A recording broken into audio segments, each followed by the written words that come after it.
Hello everyone, it's Elena and I'm back with another video, and today I'm doing a personal Q&A because ever since I posted my video about leaving Cambridge for a while, I got a lot of questions about whether I'll go back as a first or second year, whether I have to sit exams and a lot of things like that. So I thought I'd just answer all of your questions in one video. So I asked you guys for your questions on Instagram and I'm going to answer as many of them as I can. So yeah, let's get into it. How have you been occupying your time?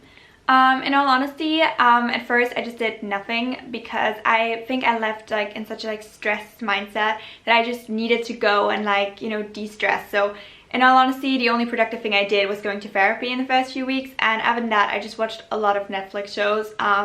Yeah, I think I binge watched Quantico in 4 days, but yeah, it's a great TV show.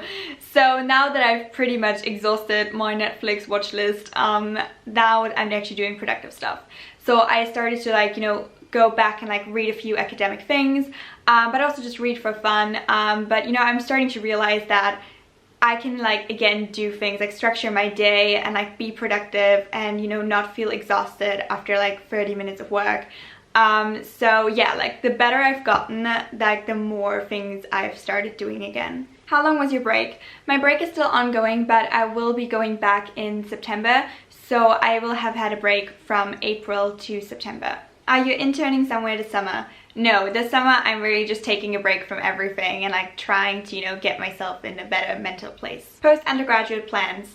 I want to do a Juris Doctor, hopefully in the United States, but honestly I'm not very sure. I might be persuaded to do a master in the UK, or maybe even go back to Hong Kong and study there. I'm not really sure, but I definitely do want to do a master's degree. I don't want to stop studying after my undergraduate degree. What's the hardest thing as a Cambridge student? The workload. When you look at your reading list and you just see that you have to read 1,200 pages in a week for one supervision, you have 2 supervisions a week. It just makes you want to cry, but at the same time, I think it is also really rewarding when you then, tick off the last thing on that reading list and you're like, I made it. Will you have to make up the time lost or restart your first year, or will you move on to second year? Okay, so I do not have to make up the time that I lost because I finished my second term at Cambridge. And the way Cambridge works is we have 3 terms, and in the first and second term you have, your lectures and supervisions and you actually learn what's on the syllabus. But then in the third term, at least for law, you don't actually have any new things. So all you do is you go to a few revision lectures, but really you have mostly free time, which isn't really free time because you have to revise. So since I only lost that revision term, I don't have to make up for that term, but I do have to sit some of the exams because in law you have a few foundational subjects in which you need to sit exams in order to get a qualifying degree so that you can practice law. And so I will have to sit my exams in constitutional law, tort law and criminal law in order to get that qualifying degree, but I can do that in early September and then I'm done with it and then I can move on as a second year. How do you feel now about your decision to take a break? Honestly, I feel really good about my decision to take a break. I think it was the right thing to do and it really helped me. Do you regret rejecting Princeton's offer? Oh my god, people are still asking about that. Wow, okay, it's been a while. But no, I don't regret rejecting Princeton's offer. In all honesty, I'm really happy that I rejected their offer because I'm at a university now which does acknowledge that they have issues with accessibility in terms of, financial aid, because Cambridge's financial aid is not perfect. It is far from it. And they have a lot of issues, especially with helping overseas students to make it possible for them to attend. But Cambridge is honest about that and, they're working on it. Whereas Princeton, they pretend that they have a really great financial aid program. And, if you watched my video on where I rejected them, you know that that is really not true. So no, I don't regret rejecting a university which pretends to be accessible and isn't honest about the fact that they still have some issues with accessibility. I would rather be at a place like Cambridge which is honest about that and is working on it. So no, I really don't regret it. How are you? I'm really good. Honestly, I was really doing terrible a couple of weeks ago. But I'm doing so much better, and I think one of the things that really helped me was making that video of why I left Cambridge University, because being honest about it really helped. I have no idea why it had this therapeutic effect, but for some reason it worked. Thoughts on a conflict in Hong Kong? Okay, so for those of you who don't know, I went to school in Hong Kong.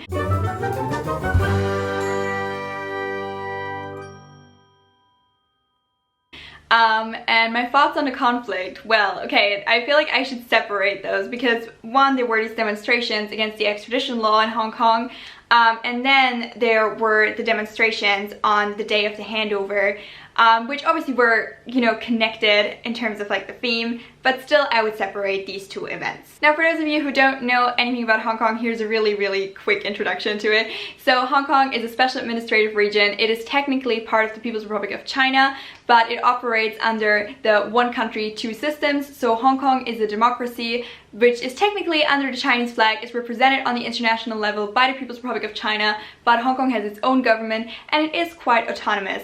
Now, Hong Kong used to be a colony of the British, and the British handed it back to China in 1997 with a treaty that said that for 50 years Hong Kong's legislative system is protected. So that means in 2047 Hong Kong can become fully Chinese again, because then their legislative system can be changed. But for now, Hong Kong is the special administrative region, which has its own laws and is pretty much autonomous, though it is still a part of China. Now, the Hong Kong government proposed a new bill, an extradition law, which would have allowed extradition to China. And that's a problem because the Chinese have very different standards in terms of justice than Hong Kong as a democracy does.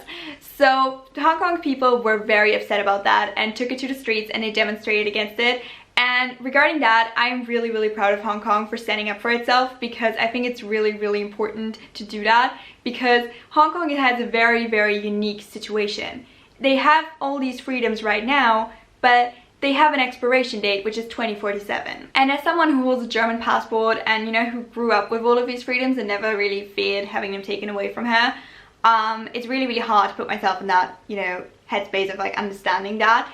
But I think it is really great that people are standing up for them nonetheless, and they're saying, you know, even if it's only until 2047, until then we have these freedoms. And a lot of people are starting to demand that even after 2047 they should have these freedoms. So I am really proud of people for standing up for Hong Kong in regards to that. But I am not very proud of the people who went into the Legislative Council on the anniversary of the handover as a sign of protest and then vandalized the place. That is not okay, and in my opinion they crossed the line. I think it's absolutely okay if you are a peaceful protester. That is your right in Hong Kong, but it is not your right to storm the Legislative Council and, you know, vandalize it all around. That's just not okay, and in my opinion those people crossed the line. Now, I do have to say, a lot of the people who demonstrated were peaceful protesters, and there were only a few who actually, you know, did that with the Legislative Council. So to everybody who protested in a peaceful manner, I think it's absolutely fine. You are allowed to have your opinions on, you know, whether you like the idea of being handed back to China or not, but I don't think that you should go into the Legislative Council and protest in that way. Opinion on boyfriends while focusing on school, and if you've ever had one. No, I've never had a boyfriend or girlfriend because nobody ever asked me out because, well, nobody loves me. They ask you how you are, you just have to say that you're fine when you're not really fine. Just kidding, it's fine. I love myself enough. And I can take myself out to eat to McDonald's. So yeah, that's okay. But my opinion on boyfriends while focusing on school is, you know, you do you. If that's something that, you know, you're cool with, if you have the time, and, you know, if it doesn't, you know, affect you in any negative way in terms of, you know, what are your goals in school, then yeah, why not? I mean, sometimes you just meet the right person at that point in time.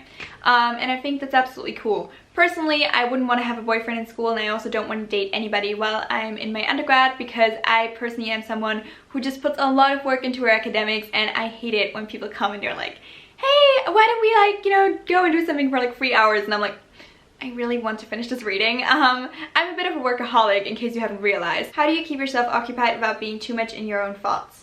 Okay, that's the great thing about social media. You can always, you know, do stuff here. So I've been filming a lot of videos, and then I've also, you know, started preparing for my exams, of course. And yeah, I've been writing my blog, stuff like that. And also now I've had a bit more time to do like a few more creative videos, to say so. So I'm planning to do a few more of these. I don't know if you guys like them, these like heart-to-heart conversations with my camera, as I call them. If you guys don't know what I'm talking about, you can see the playlist up here. But yeah, basically, like, I've been working on these. I really like making them. I'm not perfect at it, but, you know, they take more time, and I just have fun doing them right now. So that's something I've been working on, but also, you know, going to therapy helps a lot. And it, you know, at first makes you feel worse, but then at some point it just clicks and then it gets so much better. So yeah, that was a really bad explanation of going to therapy, but basically that's something that really helped me, you know, just make sure that my thoughts go into the right places. How did you approach the application for the Natsu bursary? Okay, so the bursary is a bursary that's offered by my college, St. John's College, and the way I approached it is I really just looked at the essay question, which was about achievements in your life, I think, and I then, you know, thought a lot about that because a lot of people would, you know, talk about some really general things, and I thought a lot about, okay, so what is something personal that I can tell them? And I thought about, okay, what is the biggest achievement really? And honestly, when I think of achievements, one of the things that really comes to my mind is passing 6th grade. And that sounds kind of ridiculous because I'm somebody who graduated from high school with almost perfect grades and a Harvard book prize. So why did I almost not pass 6th grade? And the reason I almost didn't pass 6th grade is because I was in a really, really bad place at that point in time. Because my mom was very, very sick, and I just really didn't have the headspace to, you know, focus on school. And the thing is, it was so easy at that point in time to just say, okay, I'm a failure. And, you know, a lot of my teachers thought, she's a failure. And there was one teacher who said, I don't think she's dumb. I just think, you know, she isn't focusing. And so he sat down with me every week and went over the things again and again and again. And, you know, I think that he's the reason that I ended up staying at grammar school and that I ended up being top of the class in the next school year. And that, in my opinion, is one of my biggest achievements because it took so much strength from me as a kid to do that. But I also, you know, see that, like, looking back, I think that really changed my life so much. Because at that point, I also could have just transferred to a different school and it really would have changed my path in life, probably forever. So yeah, that's how I approached it. I just made it really personal, and I picked something that, you know, people probably wouldn't expect. Because when you read these applications for bursaries, everybody's good in school, right? So when someone tells you, I almost didn't pass 6th grade, you're like, wait, what? And so yeah, that's how I approached it. If you guys want to read my full essay for the Natsu bursary, I have it linked in the info box below for you guys. And yeah, if you guys have any questions about scholarship applications, feel free to message me on Instagram or through the contact section of my blog, which is linked in the info box below. And yeah, hopefully I can help you guys. How do you read leisure reading so much when you have so much uni work?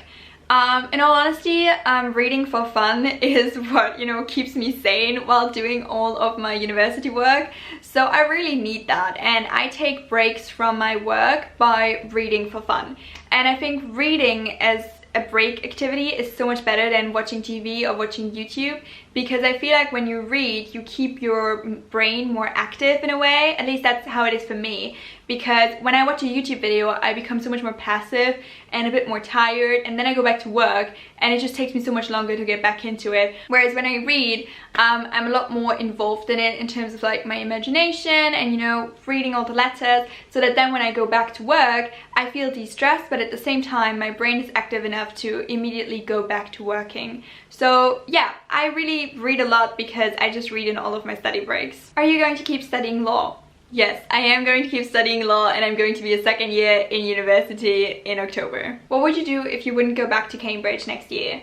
Oh wow, if I wouldn't go back to Cambridge next year, I don't know, probably work at first, just to, like, you know, get some money, and then I would travel. And I'd probably travel back to Hong Kong, because I miss Hong Kong, I do. It's like my second home, which is why I'm going back in a few weeks with my cousin, and, you know, we're gonna explore Hong Kong a little. But yeah, that's pretty much what I do. I'd work and then I'd travel to Hong Kong. And in Hong Kong, I'd probably work at Crossroads, which is an NGO, and I used to volunteer there, and I absolutely loved them. And so I'd probably, you know, do that for like 3 months or something like that.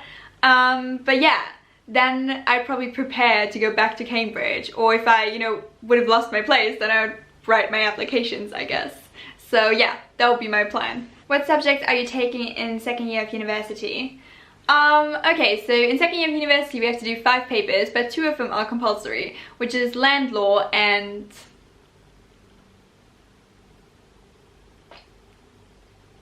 Wow, I thought I was prepared to, like, you know, give you guys the rundown, but I'm not. So, let me check. Oh, okay, so land law and contract are the ones which are compulsory, so, you know, you can't opt out of these, you just have to take them. But the other 3, you can choose whatever you want.